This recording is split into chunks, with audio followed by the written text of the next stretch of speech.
¿Qué tal? Muchas gracias por la invitación. Mi nombre es Arturo Garza de la Maza, tengo la especialidad en urgencias médico-quirúrgicas, subespecialidad de medicina del estado crítico, terapia intensiva y actualmente estamos cursando alta especialidad en terapia intensiva cardiovascular. Para mí es un gusto estar con todos ustedes y poder tener esta charla que se titula ECMO venovenoso. Muy bien, estas son las redes sociales donde podemos compartir información y lo más importante, podemos generar amistades y enlaces donde podamos retroalimentarnos mutuamente. Tengo que declarar que no existe ningún conflicto de interés en esta situación. Probablemente veamos algunas máquinas o circuitos que están relacionados a una casa comercial, pero no hay conflicto de interés, sino es solamente difundir con lo que trabajamos. Siempre me ha gustado empezar con esta frase. Dice, todo sufrimiento durante una crisis se debe a una mala planeación en tiempos de paz.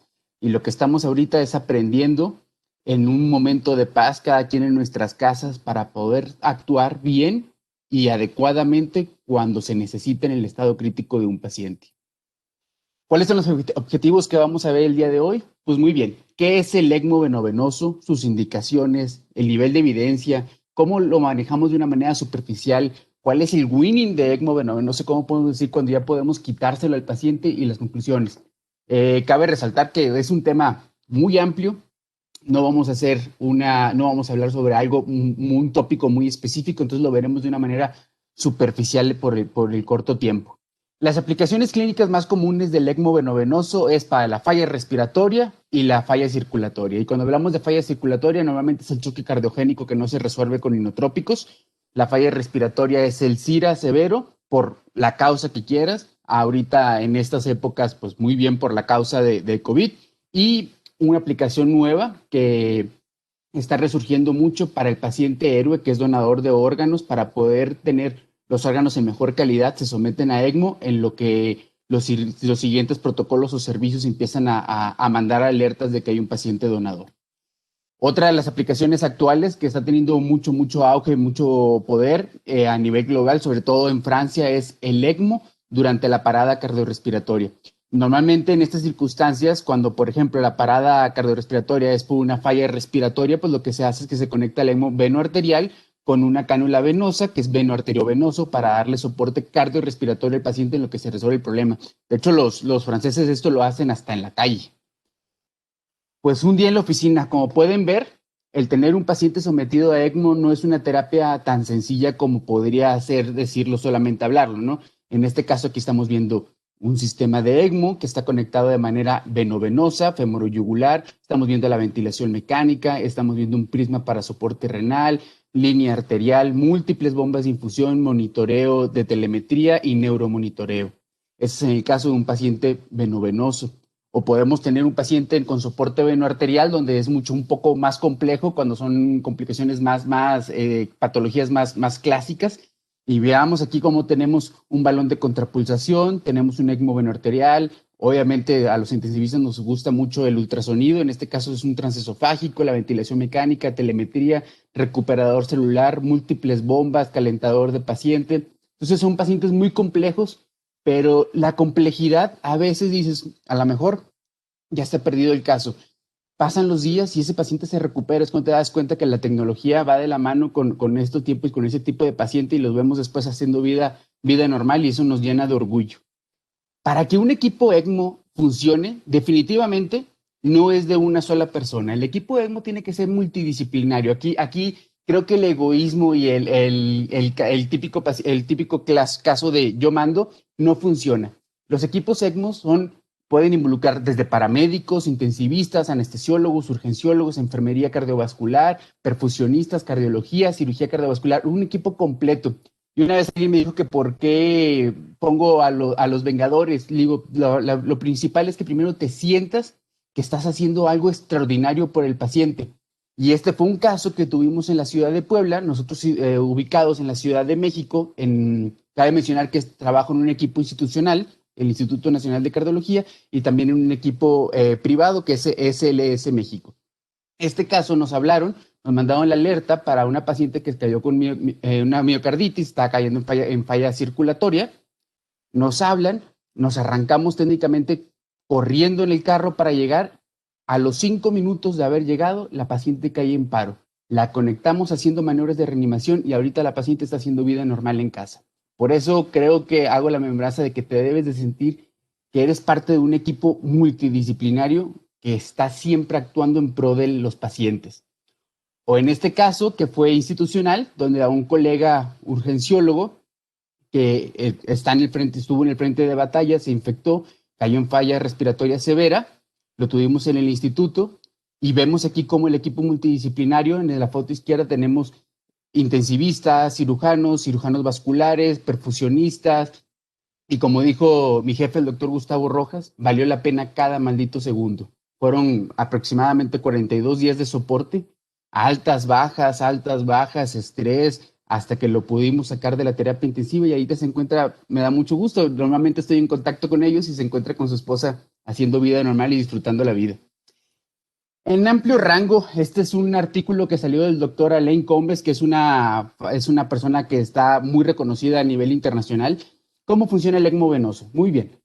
En realidad es una cánula de extracción que saca sangre en la unión caboatrial inferior, la saca, la mete a una bomba, esta bomba es centrífuga, ¿ok? Maneja es electromagnética, maneja un flujo donde la sangre entra a un oxigenador, se hace el intercambio gaseoso, entra oxígeno, sale CO2, ya sea oxígeno por un fío, O2 por un blender, y lo regresa directamente en este caso, que es una femoroyugular, lo regresa a la yugular hacia la unión atrio-cabal superior, directamente y oxigenada para que el ventrículo derecho haga la redistribución sistémica de la sangre oxigenada cuando los pulmones no pueden hacer su función. Aquí podemos ver la gran diferencia. Por ejemplo, en la izquierda, en el veno arterial, ¿ok? Sacas la sangre del sistema venoso y lo regresas al sistema arterial en la aorta, con un flujo anterógrado en este caso. Y el ECMO venoso, pues lo sacas del sistema venoso y lo regresas al venoso porque en realidad lo que estás haciendo ahí es un soporte respiratorio, no circulatorio. Vemos una membrana de oxigenación, como por este lado entra la sangre desoxigenada, se conecta al oxígeno, pasa por la membrana y sale totalmente oxigenada. Y aquí lo podemos ver sobre todo con los cambios de la coloración. La sangre desoxigenada como es oscura y la sangre arteriolizada ya sale oxigenada directamente al sistema venoso del paciente. En este caso aquí estamos viendo cómo vienen las cánulas. Viene esta cánula de extracción, se llama extracción cuando sale del paciente, llega a la bomba es electromagnética, poner un flujo, eso es muy bueno porque no es un rodillo, entonces no crea hemólisis de la sangre, la va a pasar hacia la membrana bajo una presión ya constante, esta presión es negativa y esta presión es positiva, la oxigena y bajo presión positiva, si vemos aquí como ya está roja, regresa al paciente. Normalmente es muy sencillo adaptar las membranas, tenemos membranas de diferentes dispositivos, en este caso este es un CardioHelp, que es un sistema muy amigable con el que puedes hacer también traslados terrestres y traslados aéreos sin muchas complicaciones. Claro que también con los dispositivos un poco más rudimentarios también lo hacemos. Siempre una de las cosas que se recomienda en el ECMO venovenoso es la relación de hemoglobina y flujo.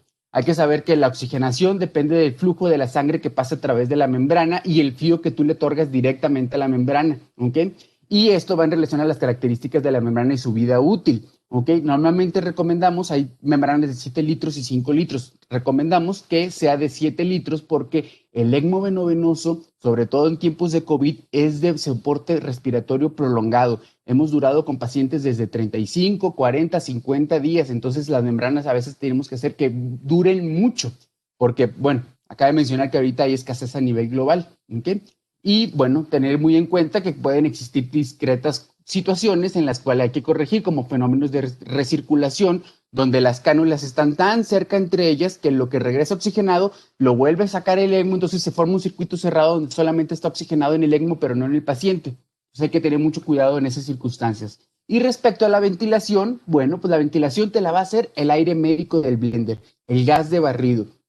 Ese es el que va a barrer el CO2 y es un indicador muy bueno. Cuando la membrana empieza a disfuncionar, empiezas a requerir más gas de barrido, entonces tú ya te estás anticipando que en cualquier momento requieres cambiar esa membrana para poder seguir soportando al paciente. Siempre, ¿cuándo pensar en ECMO venovenoso o en veno arterial? Si bien ECMO no debe ser lo primero que pensemos, debemos optimizar la ventilación mecánica, tratar de que de manera convencional sacar al paciente. la frase todavía aguanta puede ser muy peligrosa. Hay una frase que decimos, si pensaste en ECMO es por algo, entonces analízalo muy bien.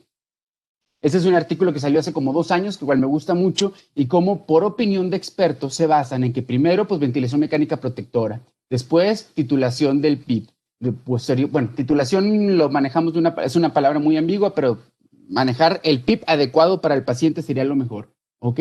Si no mejora la oxigenación, prono y bloqueadores neuromusculares, y aquí ya ponen directamente irte a un ECMO venovenoso. Sin embargo, antes el transcurso para tomar la decisión pasaba en muchos días.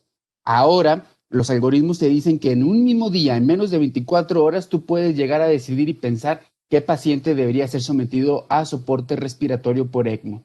Y ECMO en pandemia, pues bueno, ¿cuándo activar un equipo? Lo indispensable. Algunos equipos han canulado pacientes después de 7 días de ventilación mecánica. La regla normalmente dice que no más de 7 días. Sin embargo, sí se vale considerar e individualizar los casos y que un experto en ventilación mecánica, preferentemente intensivista, no por otra cosa más que porque es la persona que está más habitualizada a la ventilación mecánica prolongada, debe dictaminar que el paciente se encuentra en hipoxemia refractaria, es decir, que fracasaron todas las estrategias de ventilación mecánica protectora y prono y bloqueo neuromuscular, y que la relación PAFIO2, aquí como lo vemos, que sea menor de 50 por 3 horas, confío el 90, o menor de 80, confío mayor al 90, o pulsioximetría menor de 90%, confío mayor al 90 por 12 horas.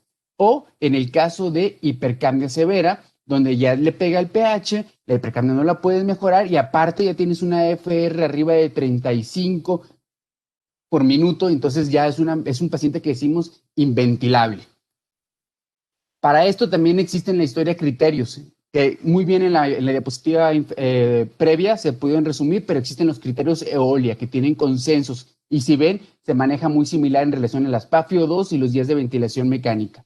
El otro criterio fuerte, reconocido a nivel internacional, es el criterio César, que habla sobre saturación menor de 90, confío en 90 durante 12 horas o más, no días, horas, ¿ok?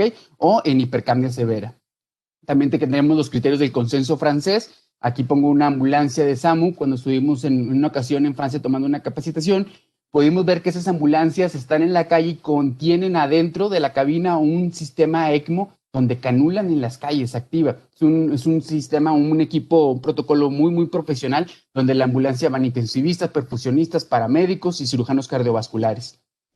O los criterios de ELSO, que ELSO es el organismo internacional de reconocimiento que se encarga de regular todos los centros de asistencia circulatoria o respiratoria por ECMO y también tienen consensos discretamente muy similares, que en realidad lo más importante de esto es que puedes tomar la decisión en horas, no en días. ¿Tenemos contraindicaciones absolutas? En realidad no hay contraindicaciones absolutas, hay que solamente individualizar cada caso y tomar la decisión normalmente entre 2 personas y si existen problemas, entre un tercero en discordia para decir si vale la pena someter a ese paciente a ECMO o no vale la pena.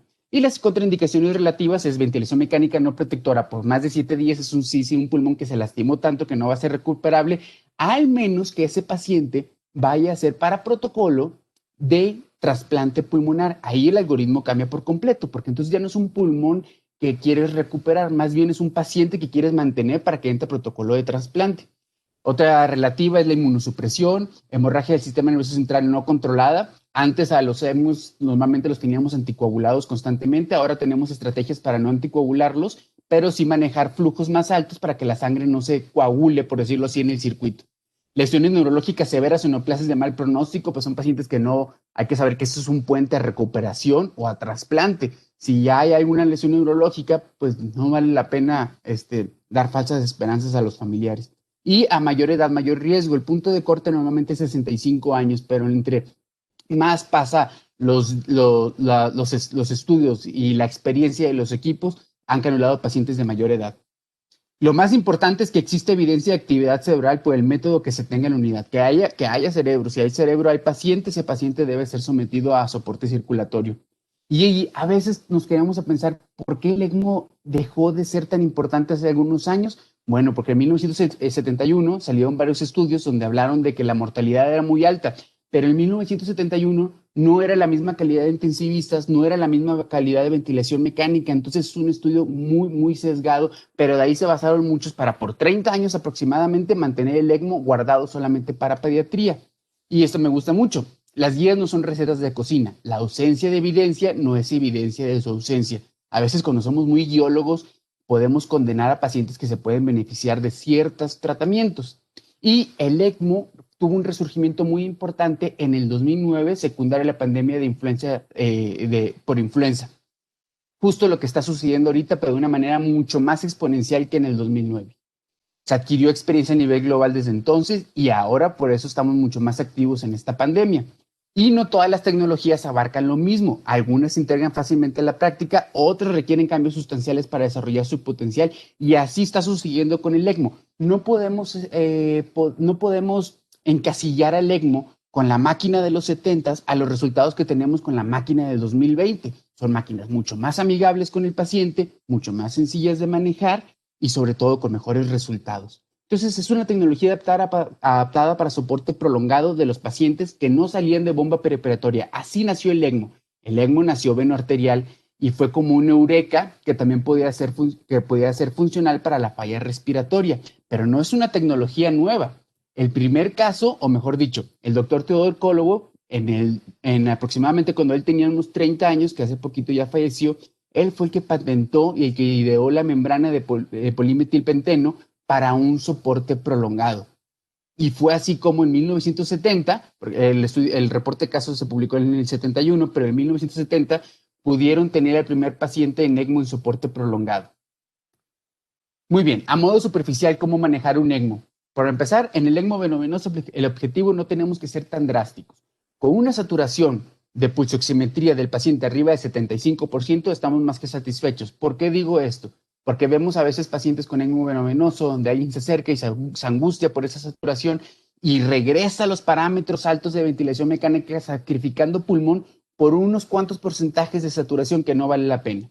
Con una presión de oxígeno arriba de 45 es más que suficiente y obviamente si estamos bien no va a haber hiperlactatemia. Si estamos mal, probablemente va a haber hiperlactatemia. ¿Ok? Y el flujo de revoluciones lo mínimo necesarias para mantener una relación de entrega y consumo de 3:1. Las revoluciones, tú se las das en el ECMO y las revoluciones se van a traducir en flujo y el flujo se va a traducir en gasto cardíaco. Normalmente los dejamos en una relación 1:1 respecto al gasto cardíaco nativo del paciente y el gasto que le vamos a dar por el ECMO. Y esto normalmente sucede a 80 mililitros kilo o igualando el gasto cardíaco nativo, que lo podemos sacar por ecocardiografía. Y el flujo de gas de barrido necesario para mantener normocamia, alrededor de 40, 35, 40. Como podemos ver, algunos dispositivos te lo ponen realmente fácil, donde puedes ver que tienes aquí el flujo a la izquierda, arriba a la izquierda, aquí ves las revoluciones, ves las presiones venosas, las presiones arteriales de salida. Estas no son las del paciente, sino son las del sistema. Puedes estar midiendo saturación venosa central en tiempo real, puedes ver hematocrito, hemoglobina y temperatura. La ventilación mecánica y ECMO es un tema muy interesante. Lo más importante, si sometiste al paciente a ECMO venovenoso, significa que le vas a dar una protección pulmonar. Y en este caso, el término protección pulmonar es muy conocido. En ECMO nos vamos a un extremo más a la izquierda, hacemos ultra protección pulmonar. ¿Qué significa? Volumen corriente tan bajo como de 2 a 4 mililitros por kilo, una FR tan baja como 6 a 8, un PIB de 10 a 12. Ojo, si tú canulaste al paciente en ECMO venovenoso y el PIB estaba en 20, en 18, no lo destitules de golpe. Poco a poco lo vas bajando, no de golpe porque puedes tener riesgos de atelectasia. Haces reducción del ventilador.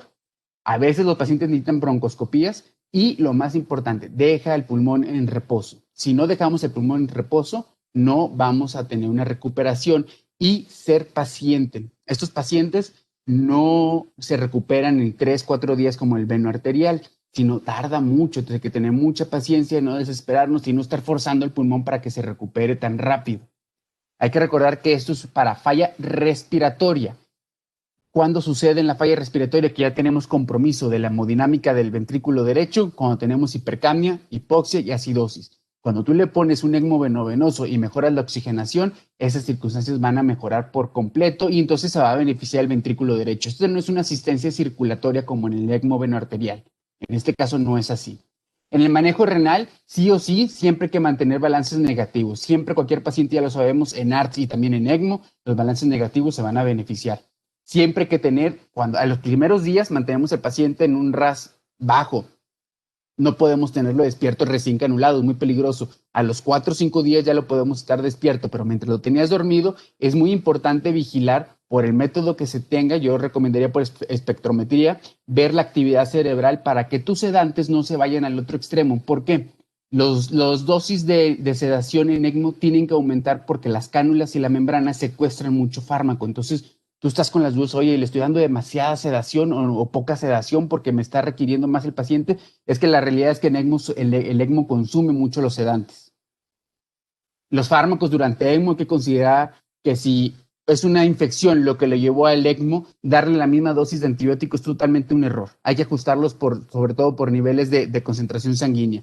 Los fármacos cardiovasculares que si necesita soporte por inotrópicos también se tienen que ajustar en base a los resultados, no a dosis características de decir de 0 a 5 micras hace este soporte, de 5 a 10 hace esto, no, sino a resultados, porque la farmacodinámica cambia totalmente durante ECMO.